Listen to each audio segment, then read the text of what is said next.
সম্মানিত উপস্থিতি, এই প্রোগ্রামে আসার আগে আমার মা বলেছিলেন বক্তব্য না দেওয়ার জন্য। এর কারণটা হচ্ছে, যদি সত্য কথা বলতে চান আপনি হয় হামলা শিকার হবেন, না হলে মামলা শিকার হবেন।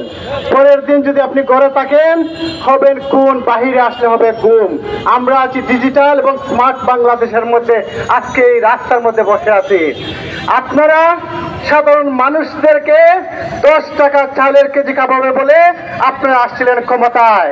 আজকে কারেন্ট নাই, বিদ্যুৎ নাই, চাল নাই, ডাল নাই, তারপরে আপনারা নির্লজ্জ বেহায়ের মতো বলেন ডিজিটাল এবং স্মার্ট বাংলাদেশ করবেন। আমরা 1,75,00,000 প্রবাসী, আমরা একটা দাবি ছিল বাংলাদেশ প্রবাসী অধিকার পরিসংগঠনের পক্ষ থেকে 2023-2024 সালে 5% বাজেট রাখার জন্য। আপনারা কি দিলেন? আপনারা কি দিলেন, আমরা কি দিলাম, একটু হিসাব মিলাবেন।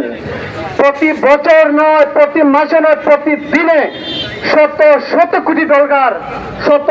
কোটি ডলার প্রবাসীরা আপনাদেরকে দিচ্ছে। আপনারা ডিজিটাল বাংলাদেশ এবং স্মার্ট বাংলাদেশ গড়ার স্বপ্ন দেখান। আমাদের টাকা দিয়ে আমাদের নামে 5% বাজেট আপনারা রাখলেন না। এটা খুব হাস্যজনক বিষয় যে আপনারা স্মার্ট বাংলাদেশ করবেন। তাই স্পষ্ট এবং ক্লিয়ার ভাবে বলতে চাই, আপনারা যদি সত্যিকার স্মার্ট এবং বাংলাদেশ করতে চান প্রবাসীদের জন্য, আপনারা 5% বাজেট সহ এবং 1,75,00,000 প্রবাসী যাতে আগামী জাতীয় নির্বাচনে অংশগ্রহণ করতে পারে, প্রত্যেক দেশে যাতে প্রবাসীরা ভোট দিতে পারে, সেই ব্যবস্থা রাখবেন। ধন্যবাদ।